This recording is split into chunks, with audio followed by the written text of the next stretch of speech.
Do you want to unblock someone on Google Chat?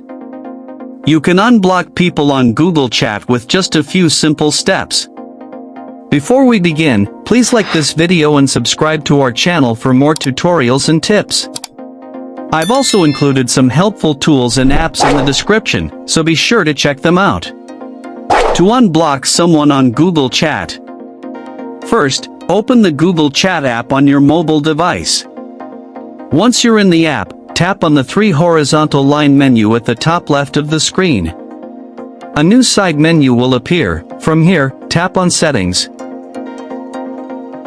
A new screen appears. Scroll down and tap on Manage Blocked Users in Chat. Now, you will be redirected to your Google account in the browser. Select your account from the list of accounts. Here you will see a list of all blocked users. Tap on the cross icon at the right side of the person or account name.